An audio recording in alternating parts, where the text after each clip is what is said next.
Hey, good morning, everybody, and welcome to another Mortgage Coach Tuesday interview.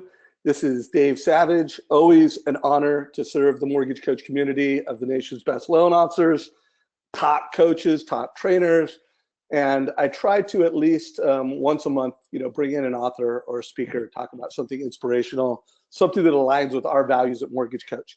So I want to remind everybody that this call is recorded. But I mean, beyond our Tuesday call being recorded, if you go to our YouTube page and you look at the very top, every single interview is uploaded and in our community literally within an hour or two. Last week's call, Mobile Conversations with Kristen Messerly and Danny Harani, was awesome. If you missed it, check it out. Also, I want to shine a light on the real world scripts that I've been doing. Gosh, my goal was to do 1 or 2 a week, and it seems like I've been averaging several a week. So since last week's call, I interviewed Tom Ferry yesterday morning. Last Friday, I interviewed Jay Crowell. I also did another interview with Danny Harani around how he's using his iPad during Realtors meetings. So check this out. They're not to be missed. In terms of a reminder for last week's conversation, it was all about mobile conversations. We had Danny Harani, who leads the team down in San Diego. They just do an amazing amount of volume. But the things I wanted to remind you most is that last week's call came with a Lunch and Learn bundle. It included scripts, it included slides, included everything you'd need to do a Lunch and Learn with Realtors. We also put that in the handouts of today's call. So if you look at the Go to Webinar Control Panel, and there's a handout section where it says Kristen Messerly's mobile app report, check it out. It's right there. And there's some links to some other things in our YouTube page. Today is all about Brandon. Brandon, what's up, my friend? And welcome to the Mortgage Coach Call. Not much. Thanks for having me, guys. Yeah, no, it's an honor to have you, brother. Really appreciate you taking an hour to come in here and deliver value. I do want to do one more reminder, because I was going to have Steve Harney come in and help me open the call, but there's some content I want to get out to the community.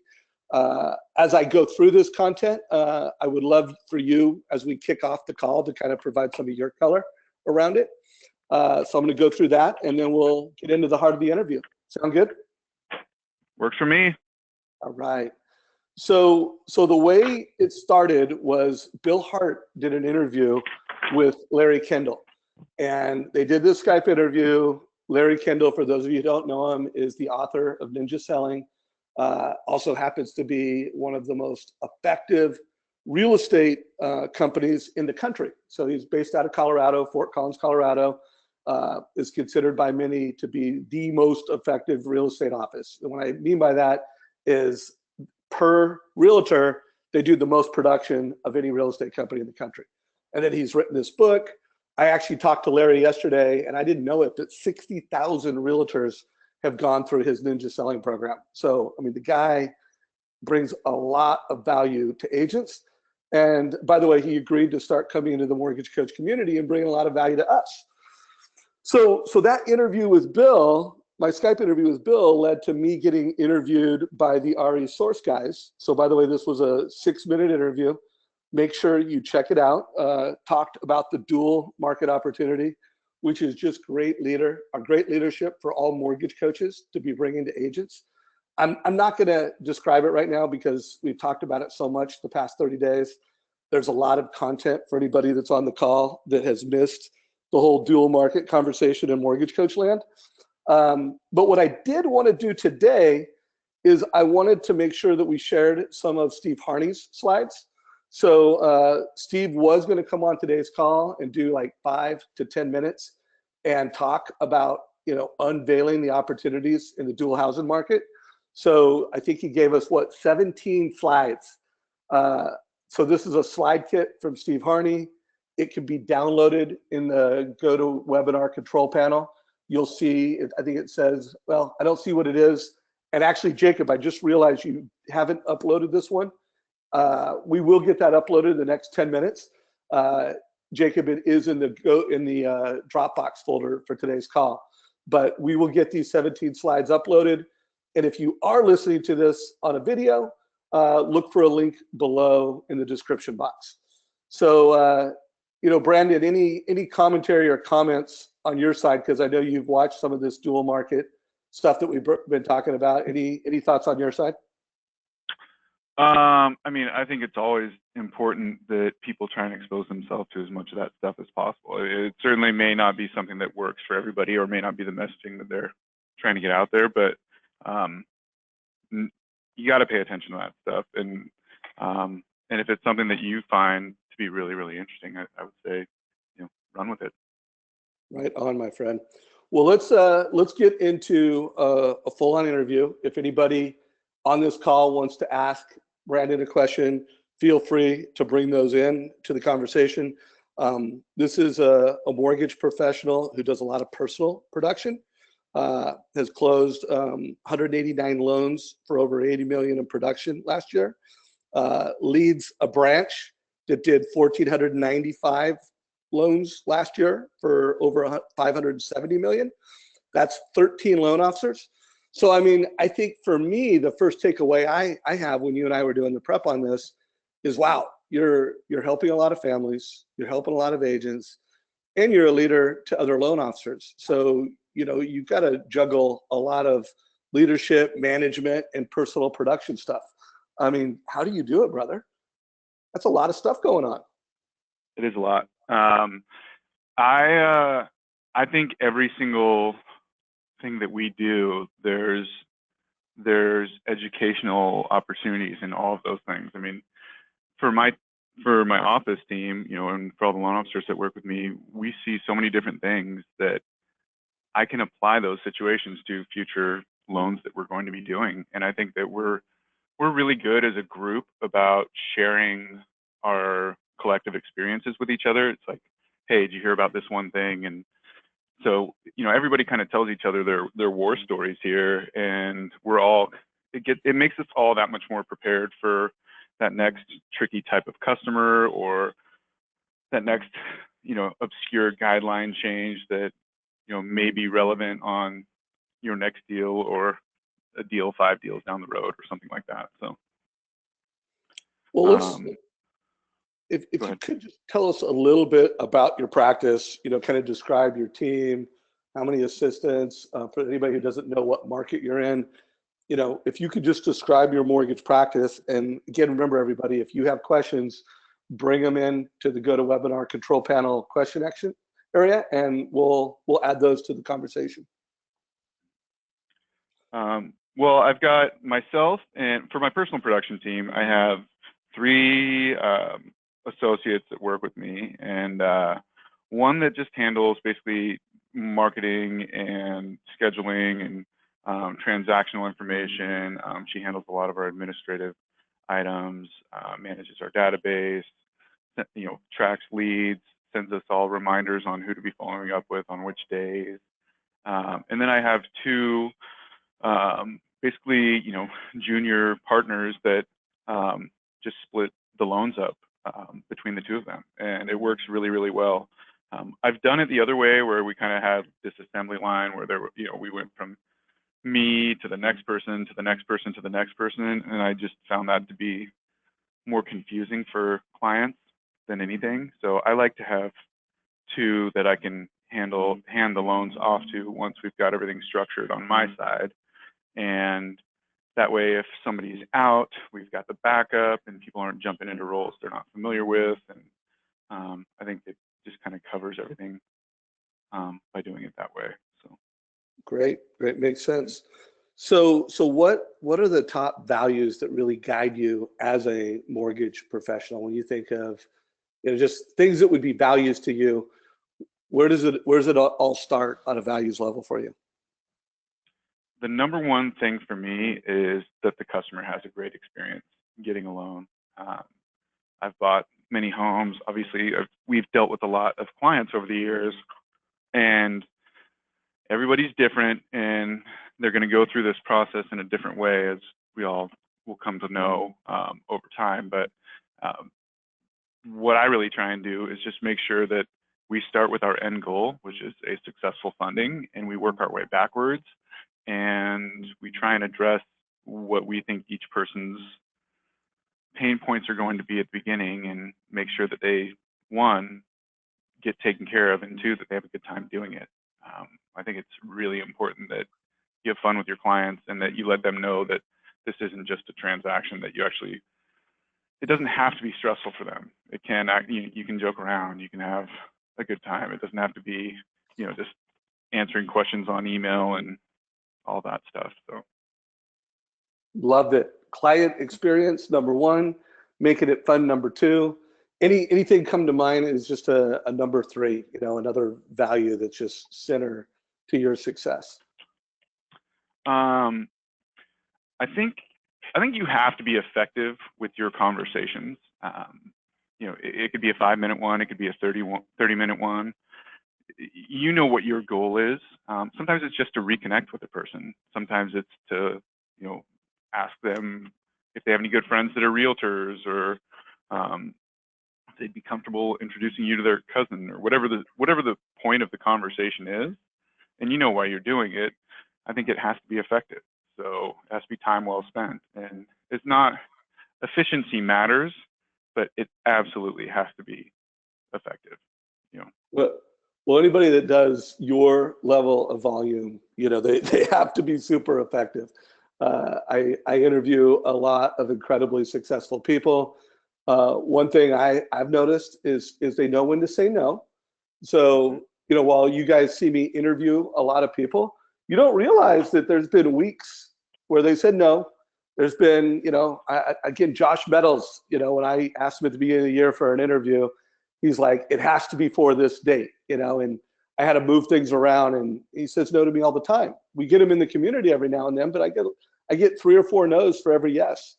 And then when people like you, actually execute, it's super smart, it's super effective. So that makes a lot of sense. So if I was to ask you your mortgage why, why are you a loan officer? What are some things that come to mind, about why you do what you do? I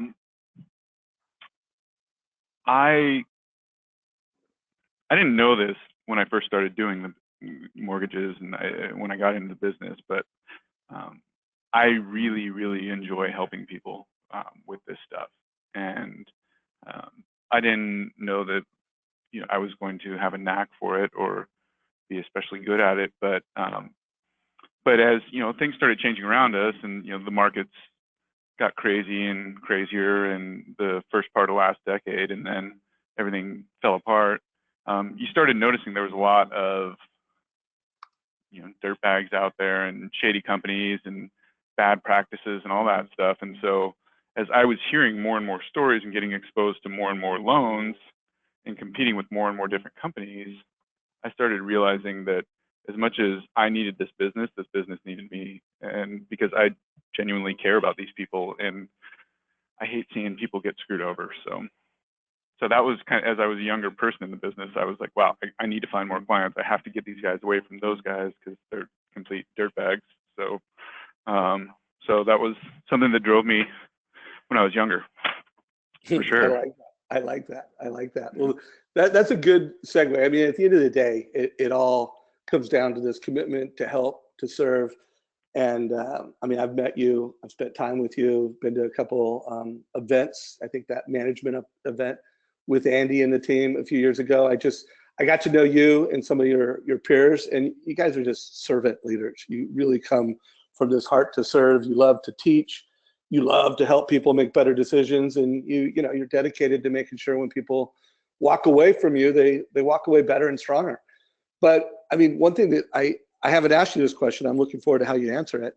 You help a lot of families, you serve a lot of folks. That just takes a certain level of ambition, level of commitment to be successful. Some people, when they get to 5 loans a month consistently, it's enough. Some people, when they get to 8 loans a month, it's enough. You've obviously got you've got a lot of ambition. Where does that come from? What drives the level of ambition that you have to play at the level you're playing? I feel, I mean, I think it's just I'm just a very competitive person, and not in like the I have to beat everybody else kind of way. It's more when I first started doing this, I would look around and be like, wow, that's amazing that that person's doing 5 loans a month or 10 loans a month or 2 million or 3 million or whatever it was. And I'm like, maybe one day I can do that. And then you start taking action and you start figuring out ways to do new things. And oh, that didn't work. Like but here's where it fell apart. Let's try it differently this time. And the next time I meet with a realtor, I'll definitely not say that. So just trying to figure out ways to meet more people so that I could be considered an expert or successful in my business was something that was always a goal of mine.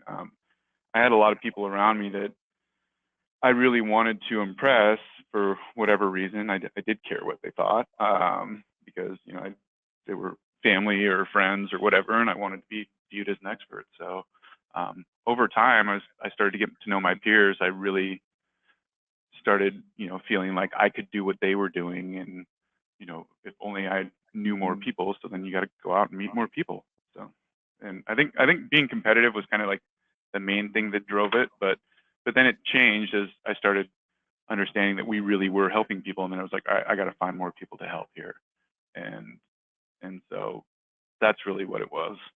Combination of those two things, I think. Well, I mean, obviously you've gotten to a very, very high level of success as both a branch manager and a personal producer. I mean, it's more than just, being competitive, although every time I interview someone at this level of success, competition is definitely, what drives the fire, but there's just some skills, there's some things that, gifts that you have. I have asked a few people that know you, what makes you special. So I'm gonna share that. And by the way, if you're on this call and Brandon, and you feel like he's got a gift that would be cool to talk about right now, feel free to share that gift in the question section of go to Weber control panel. If you know Brandon, what is his gift that really separates him from the best. But I talked to scary. Yeah, right. What did they Yeah. what did they say? What did they say?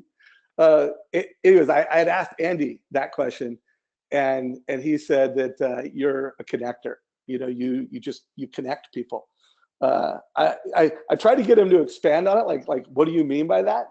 But knowing that Andy, said that about you, what do you do to be a connector? What does that mean?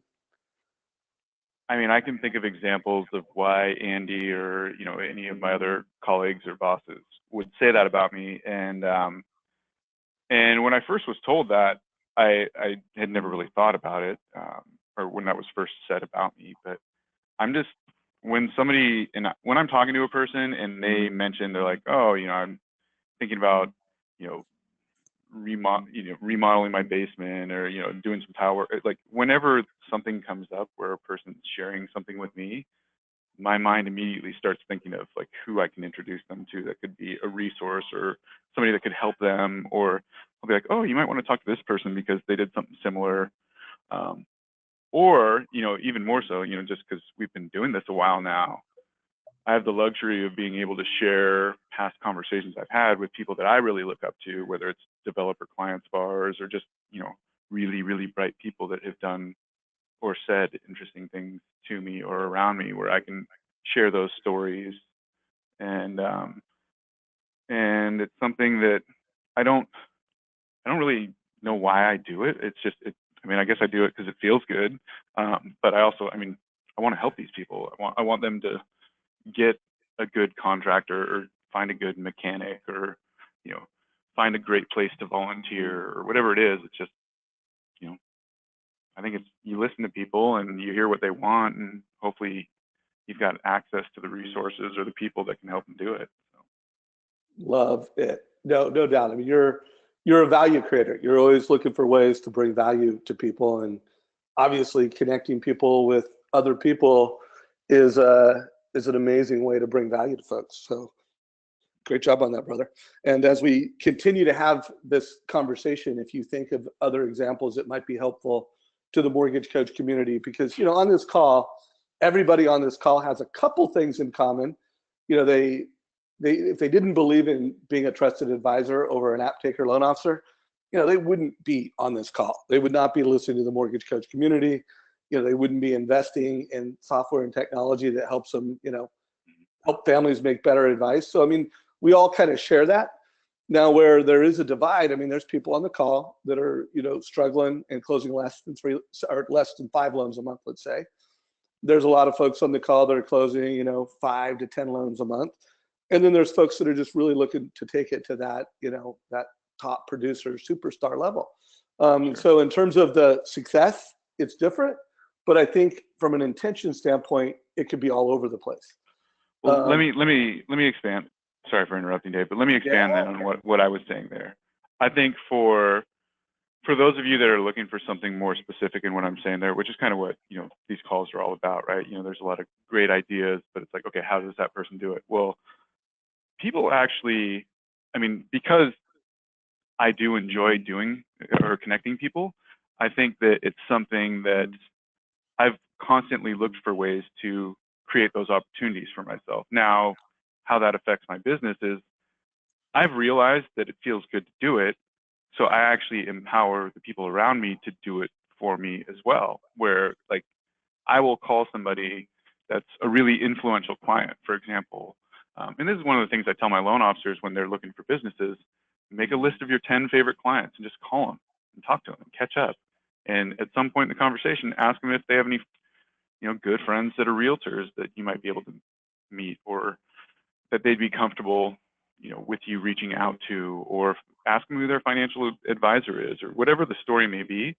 One, it's fun to reconnect with these people because you like them, and there's other business opportunities there, and they may not know to connect you with those people. They may, and at the end of the day, though, they love doing it. People love, it's like when you're single and everybody tries to set you up on dates. You know, people love doing that stuff.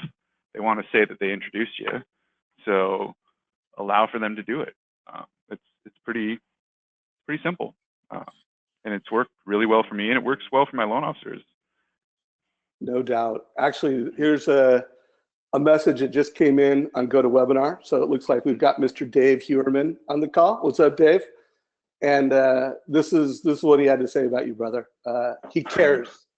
Clearly, he's got a lot going on.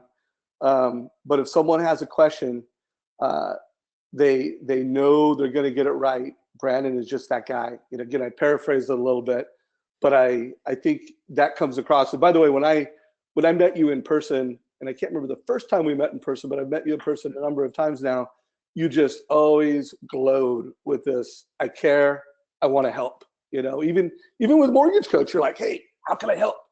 You know, how can I get more of our loan officers using this? Because, you know, it's good for me, it's good for them, it's good for the families. You just come from that spirit of you care and you help. By the way, you know, knowing that you do lead loan officers, and let's face it, there's folks on this call that you lead, there's folks on this call that you are leading because they're all here listening to you as a top producer. Any suggestions you have for folks to just play at a higher level, care at a higher level, get deeper at a higher level? By the way, everything just flooded in. I got a lot of your friends weighing in, so I'm not going to be able to. We'll bring them in throughout the interview, but thank you, Chris, Monte, everybody for flooding in with some good stuff here. I mean, caring is something, it's just got to be authentic. I mean, you clearly, people want to do more loans. I mean, everybody wants to be more successful. Everybody wants to help more people make more money, obviously. I think that stuff really comes across if you mean it. So, you know, I would say figure out a way, if it doesn't naturally come to you, which, you know, I would imagine if the people are taking the time to be on this call, then it probably does. So figure out how to articulate that you do care. Figure out how you can make sure that people understand that they matter. Because for me, when I'm looking for people that I'm going to hire or people that I'm going to do business with, there's two things that are pretty much non-negotiable for me. It's one, they have to care, and two, I have to trust them. So I can teach people how to do the job and all of that good stuff, but if they don't care or indifferent to it, then we're not going to work out, most likely. That's interesting. I sat next to the guy who's the number 2 guy, the COO at In-N-Out Burger. And I don't want to go down too much of a rabbit trail, but I was just talking to him. The conversation went all kinds of places, but their whole strategy is to just hire servant leaders. Again, I spent a whole hour on how do you identify a servant leader, how do you grow servant leadership, but the 2 takeaways from my 2-hour flight with the number 2 guy at In-N-Out Burger, and what makes them so successful is that they hire and grow servant leaderships, and they create a competitive environment. They're gamifying everything that they do. So when you walk in to an In-N-Out Burger and you look back and see the fries and the burgers and everybody going, I mean, they're all in a coliseum doing a sport. It's all about competition and servant leadership. And just hearing you, the way you're answering these questions, the way you're coming about this, it's kind of like you're just all about servant leadership and leading, and you're playing a game, and you're having fun doing it. And I'm just looking at some of the feedback coming in from your team. Monty just weighed in, talked about your authenticity. Chris weighed in, talked about how you manage, how you balance. So obviously a lot of great stuff here. Keep it coming. And by the way, guys, I think we have said enough nice things. Seriously, it's time to start roasting them. So if there's any fun stuff, any roasting, I will consider bringing that into the conversation. How's that sound? I'm sure there's plenty of that. Yeah, right. Of course. And I deserve it. We all do. So let's roll. I think we've got a real sense of who you are, what drives you. Let's get into some tactical stuff for the next half of this call. Sure. First of all, what do you see as some of the biggest challenges in today's market? What's really challenging you, and what do you see challenging your team and other loan officers right now? Well, so we're in the Seattle market, and my office is basically just north of downtown. We have one of the hottest markets in the country, which is amazing and awesome. And it's also, you can also have mixed feelings about it, because our market is moving so quickly that a lot of families are getting priced out of our city, which is frustrating to see, because it's crazy what people are paying for rent right now, and what you're seeing, 1,000 square foot properties sell for. It's remarkable. But I would say here our greatest challenge is inventory. When I look around at like pillars of business and things like that, new construction is a problem in our city. It's something that has always been a big focus of mine. Specifically, the downtown and urban condo markets are something that I spend a lot of time focusing on, and has been a really large pillar of my business. It's something where a lot of the developers were taken out in the last cycle. A lot of the local builders have since sold to the D.R. Hortons and Toll Brothers of the world, and so we don't have as many small local builders looking to do 20, 30, 60 community homes. So there's a lot of that. The realtors in our market are constantly looking for ways to, remain innovative, and they're obviously getting hit up a lot right now by mortgage people because refis have dried up, which is another one of the challenges too. So I think that all of those things are big contributors to the challenges that we're seeing up here in Seattle. I would imagine in a lot of other markets, those are fairly similar, but those are the main ones that I see. Got it. So no doubt those are challenges I hear from a lot of folks. Also, everybody, I do want you to know that I did record a Skype interview with Brandon, so I will make a link to that available.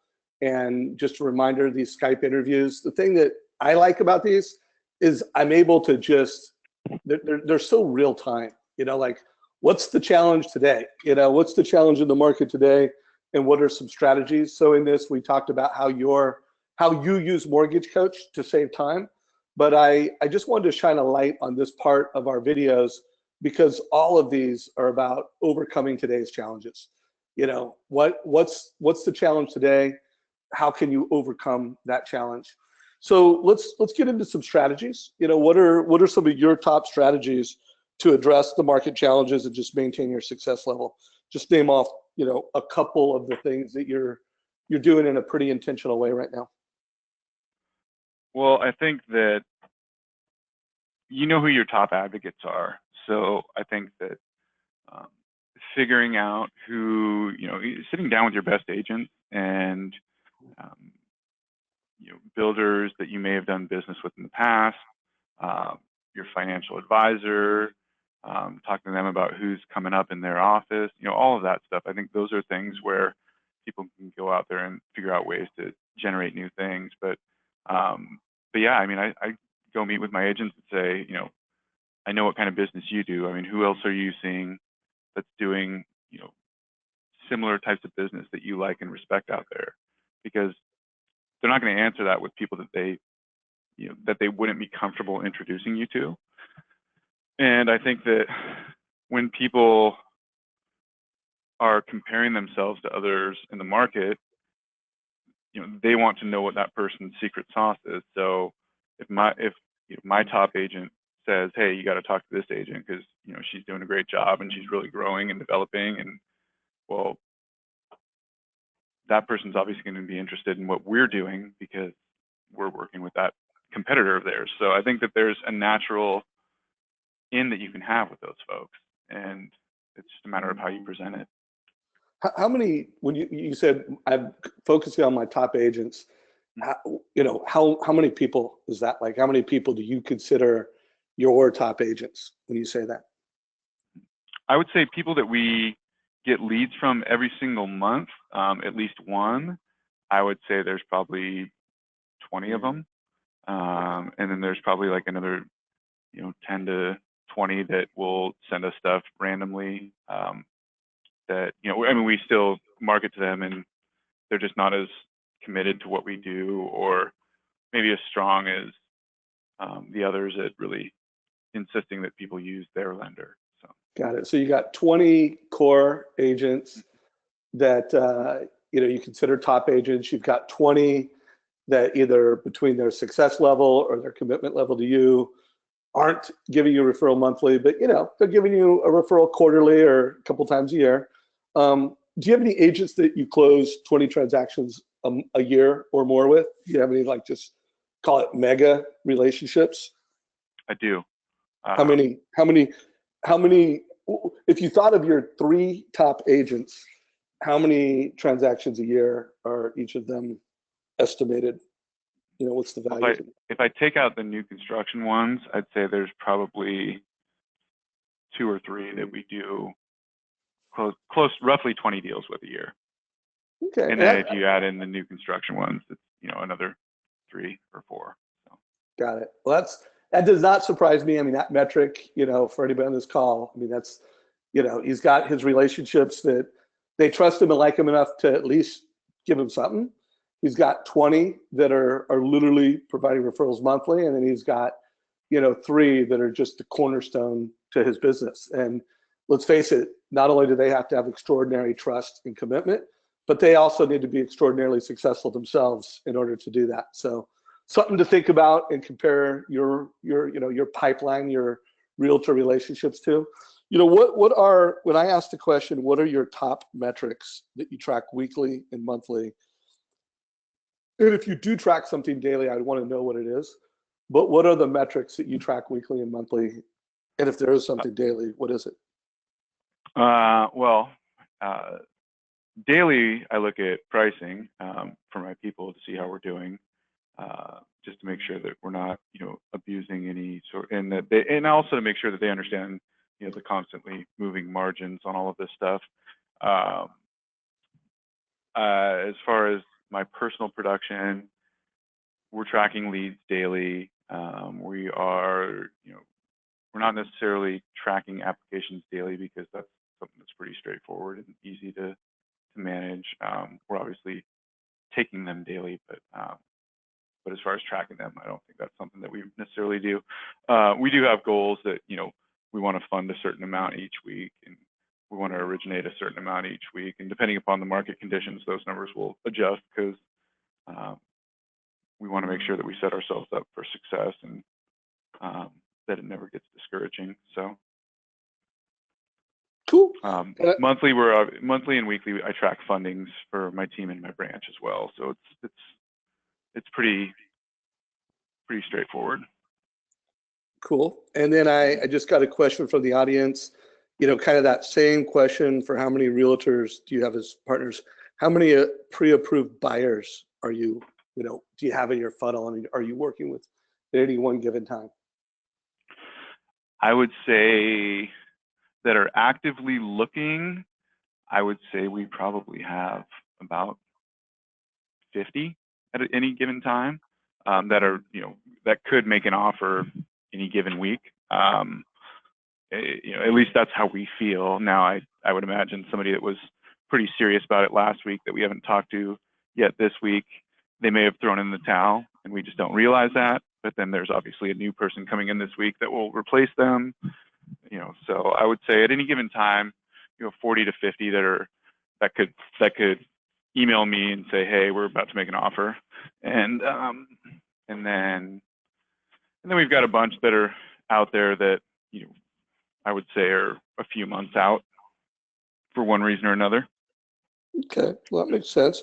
And then I get another question from the audience. They want to know what CRM and what technology do you use? We use Jungo for our CRM.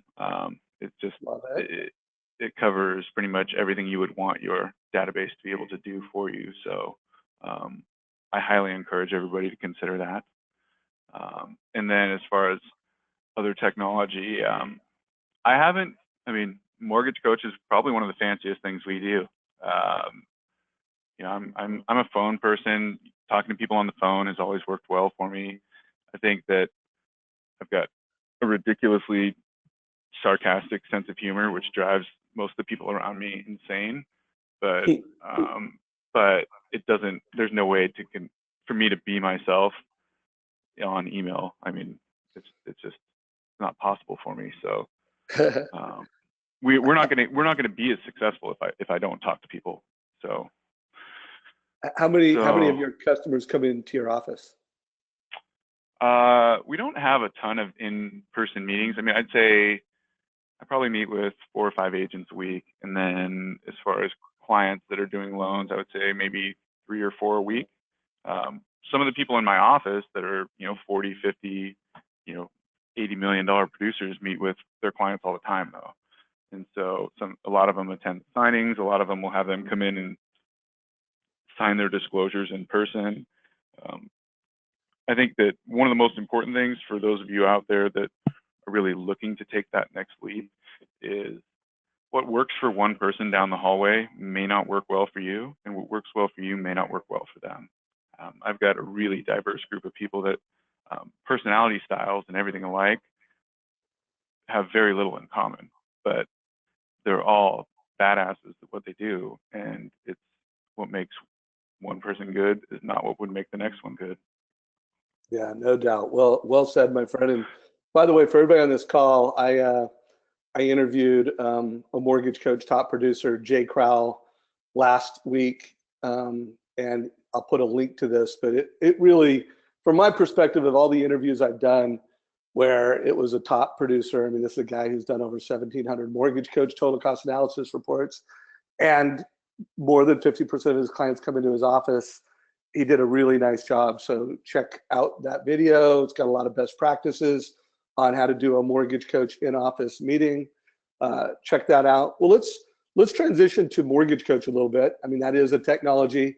Do want to remind everybody, if you do use Jungo, which, you know, we think it's an absolute best of breed CRM. You know, Mike Gulitz, the founder, is a great personal friend, and you know, they were our first integration partner. If you have not turned on the Mortgage Coach integration within Jungo, you know, make sure you turn it on. it still surprises me sometimes that people that have it and they're not using our integration. Just email the Jugo support team and they'll tell you how to light it up. So let's talk about Mortgage Coach. You know, early on, I asked you what your mortgage why was. And one of the things I'm pretty intentional, you know, we are intentional at Mortgage Coach that when we bring people in, we want them to be clear on their mortgage why. And then we want them to be clear on their mortgage coach why and the values that drive them. So, you know, what is your mortgage coach why? Why are you on our team? Why do you use the total cost analysis? If you could just share that, and then let's get into some tactics and strategies that you're using it for right now. I think Mortgage Coach is one of, not one, I actually think it's the most impressive piece of technology in our industry. It's boom, I like that. Yeah, I thought you might. You can pay me later. But when you present this to a client, show it to an agent, there's no denying that it looks so much better than anything else you've ever passed out before. I mean, you can have the coolest Excel document anybody's ever created. It's still not going to look as good as an Edge presentation. So you're not going to be able to highlight things the same way. You may be super familiar with going through that and maybe really, really efficient at working it up, but it's still not going to look as good. So aesthetically, this is already better than what you're working with. From a functionality standpoint, it really covers all of the key talking points that you would want to go over with a person on their finances. It does rent versus own. It does, I mean, you can do investment strategies on here. You can go over so many different philosophical things with people that are built into the program that from an educational standpoint, it saved you time, it'll save you money, and it actually and for those of you that aren't super familiar with it or maybe some of these concepts, it will introduce you to certain ideas that you might actually really embrace and want to learn more about. And so I think that that's something where as you start to get really, really thorough with filling these out, you'll notice that it's like, okay, I don't really understand what this part means. And then you start looking into it and it's like, wow, that would be something that totally would have helped me get that loan last month if I had only known this thing. So well, I think, oh, go ahead. No, you go ahead. Oh, okay. So I think for those of you that are getting exposed to this stuff for the first time around, that's exciting. I mean, those are exciting concepts. I mean, I remember when I was sitting around, listening to guys like Ed Connerty and hearing about Rick Edelman and all this stuff that they were doing like 10, 11 years ago, and that stuff was getting me really excited. And then I started doing a lot of that research, and that stuff I still use today. So love it. Well, my takeaway from the Skype interview that we did, I mean, it was only an 8-minute conversation, was just how loud and clear you see it and how you use Mortgage Coach, because it just saves you time. It makes you look better, and it saves you time. So first, let's start with how you're using it with agents, and then let's go through a couple borrower experiences. So, what are call it the Mortgage Coach touch points with the realtor? Where are you using it as a competitive differentiator with your agents? With the agents, I just want them to understand that we've got something cooler than everybody else.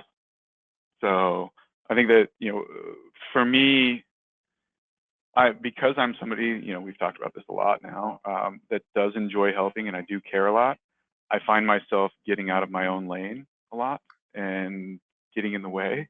So I try not to do that as much as possible. And I think that I'm more than happy to talk about any and all of that stuff with any agent that's really, really interested in it.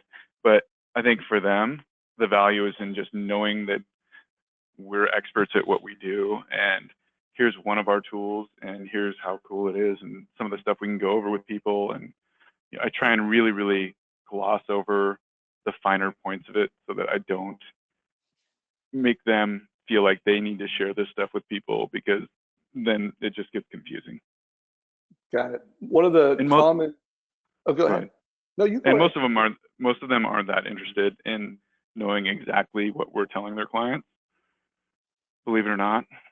So one thing I hear from top producers, in terms of how they have the mortgage coach conversation against realtors is just how you're helping create urgency. Are you doing, cost awaiting analysis right now? Are you doing anything that's helping create urgency with home buyers?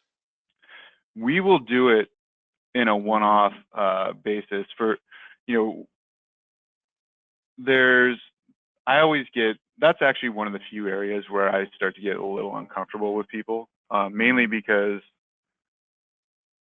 and I know where I'm coming from on it, so I'm okay with having the conversations, but I don't want to cost the agent any sort of reputational damage by me sounding too pushy with some of the people. But the fact of the matter is, if you're a buyer that's looking in Seattle at a $500,000 to $700,000 home right now, it is obnoxiously competitive for those people. And so for a lot of them, they're like, well, I don't want to spend more than 550, and they find themselves in a multiple offer situation. And if they would go to 560, they'd get the place, but they're like, nope, I'm not going above it. And then they don't get it. And then they get fatigued. And then 3 months later, they come back and let me know that, now they're starting to think about expending more money, and, they're really bummed still that they missed out on that last place. And next thing you know, they're bidding on a place that they could have got, 3-4 months ago for, 525. That's now 575. And so it's one of those things where it's like getting buyers to awaken to the reality of our market here is where I find the most value with the cost of waiting. But it's something where I'm constantly trying to assess when to introduce that to them, because I don't want to push them away early on by saying, hey, I understand what you're saying there, but you're screwing yourself over, because then they're just going to bail and think that I was just some dude that was just looking for a commission. So Right.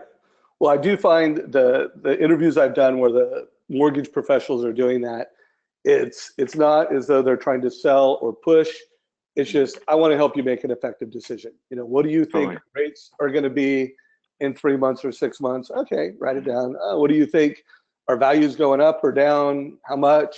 Oh, let's write it down. All right. Well, let's just throw these numbers in a total cost analysis and see where the puck might be going, and you make the decision. So I know you gave me a couple scenarios before the call that are, I think they represent common strategies and conversations that you're having in mortgage coach land.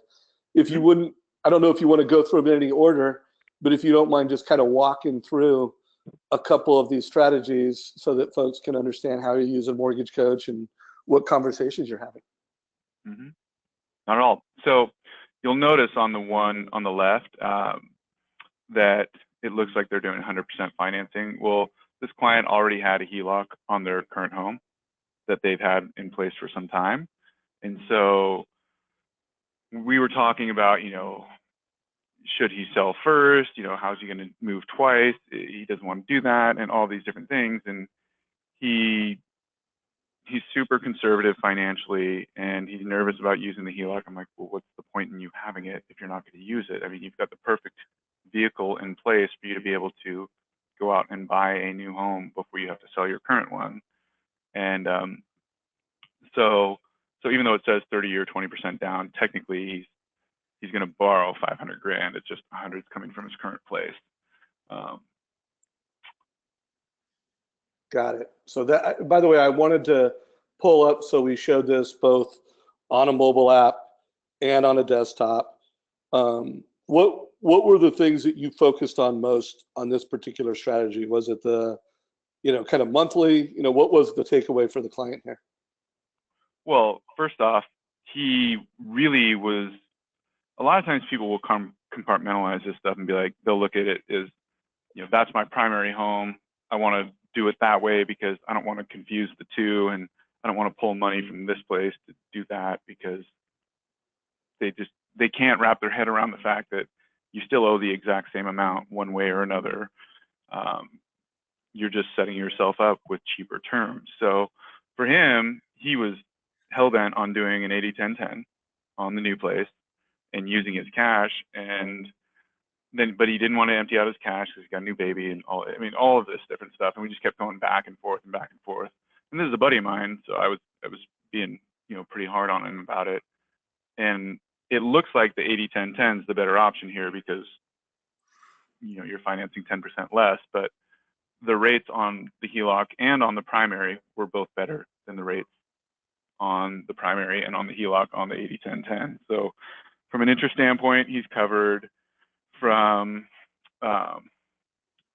if it's easier for him to find the place. I mean, he's got the cash to go in and put 20% down. He looks stronger on paper as he's competing with all these other folks. So every single thing about the conversation supported him doing the 30-year 20% down option. It was just trying to get him to arrive at that, which was obnoxiously painful. But you got there and you used the numbers to do it. Yep. What strategy would you rather do? This one right here, purchase options, or the 7-year ARM? Which one would you rather talk to? Let's do the purchase options there. Okay, cool. So this was a client that we were trying. He really wanted to see, what would happen if he put 200 down on this $1 million place or 400 down, and he wanted to see the options in between. And so we kind of broke it all out, but then we also showed him what it would look like if he kept that money invested. And if you pull that stuff up, Dave. Click on more. Is that what you wanted? Yeah. Yep. So, I mean, as you can see, he's going to receive just by investing those dollars. I mean, he's going to get a much better rate of return on the 20% down option, the 25% down, and the 30% as well. So, I'm not a big believer in people putting large amounts down. I feel like the tax rules are favorable for you, just because everything with capital gains versus writing off the interest at your tax bracket. And so I'm a big believer in people being liquid and not putting the money down and having access to your cash in case anything ever happens to you. So, or your ability to earn an income. So this was helpful. You use Mortgage Coach to provide purchase options. Definitely a cut above the average loan officer, and advice and clarity. I always like to say, the advantage that we want to give folks is for loan officers and the mortgage coaches to be able to help a family make a more confident and a more effective decision. If we can help people make a more effective and confident decision, that's definitely different than the norm in the market. And that's definitely going to make families want to do business with you. By the way, what is your favorite feature when you think of all the things that we do at Mortgage Coach and all the different functions and features that we have? What's one or two of your favorite? Well, that would be one of them for sure. If you look at those freedom points at the bottom of the summary page, you'll notice that by him putting less money down and growing his investment account, that he basically can pay the mortgage off in 13 and a half years if that was his goal, or just under 15 years on the 25% down option. That's something that, and if people aren't going to subscribe to that school of thought, that's completely fine. They're in a good situation because they have options to begin with. They've got the ability to put more money down, which is a good situation for them to be in. So as far as my other favorite aspects of it, I really, really love getting the alerts. I think that's something that is huge, not just because I know that people are looking at what I just sent them, but I'll know, 2 months from now, if my client Dave Savage just opened up an estimate that I sent him back in February, and all of a sudden he's looking at it. Well, maybe Dave's thinking about getting back in the market and doing something. So whenever they click on that link and close it, I'm now finding out, and it's a huge benefit because I'm going to follow up with them immediately. So. Love that. So by the way, every member, in case you didn't know, when I tell people new feature, well, this is not a new feature. We've been doing alerts forever. So when a family or a realtor clicks on the link, you'll get a text, an email, and then it's also in your Rate Watch app. So if you go down to Edge Views, all your Edge Views are right here.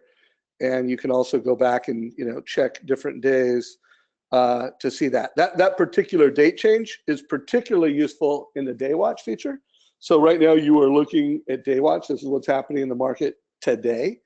But let's say I quoted a rate yesterday and things got worse. I can always go back and say, hey, what did yesterday look like? This is what yesterday's market looked like. Or if I want to go back and see what things were doing, several days ago, super easy. Well, that was actually a holiday, so that's, or not a holiday, but a weekend. You could go back and see other dates. And then also, I want to make sure everybody knows you can easily share that. So you can email it, text it, Facebook it, add it to your clipboard, and put it in other marketing. So everything we do, we want to make easy to share and alerts. So presenting the numbers and reports are among your favorite features. So hey man, we are at the kind of running into the the end of our time together. It's been a fantastic interview. Knowing that you're a producing branch manager, what advice do you have for other producing branch managers? Anything come to mind in terms of just wisdom and advice for your peers out there?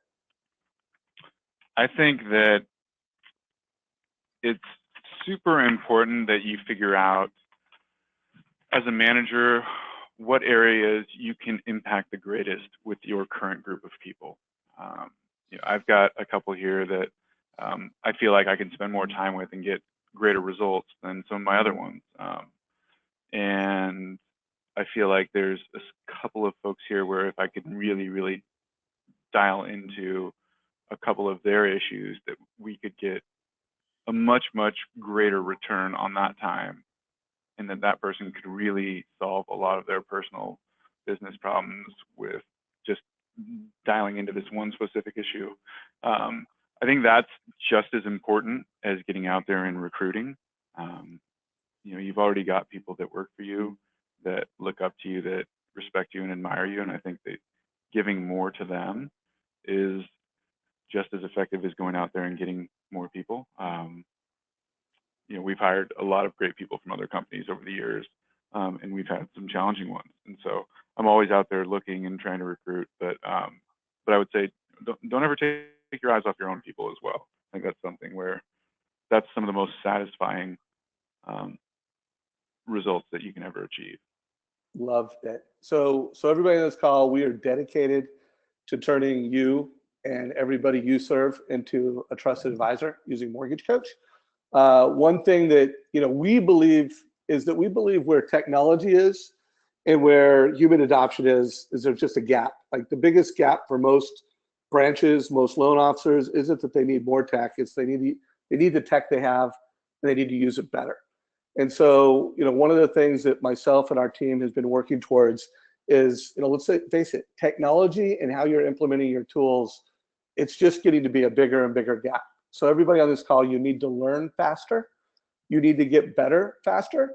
And here at Mortgage Coach, we're dedicated to that. Obviously, our technology is that mobile app, making sure that when a family gets into mortgage debt, they make an effective decision. And whether that's a first-time home buyer who's like, should I buy now or wait 6 months? Whether that's a family meeting up with you to do a move up, whether they're meeting you in a coffee shop, whether you're meeting an agent in a coffee shop, we just want to help you do better. So, next week I'm going to have Tim Brahim and Caleb LeGrand. So a great coach, once upon a time, one of the best loan officers ever, Tim, and then a top loan officer. So don't miss that. The purpose of these calls is to just help you get better faster, help provide some inspirational leadership. I do want to remind everybody that every single Wednesday at 11 o'clock Pacific, we do mobile training. We just believe that the most effective way to teach in today's world is just using mobile devices, whether you're texting a link, sharing a link, you're meeting with someone. I like what you said, Brandon. It's all about getting knee-to-knee, face-to-face.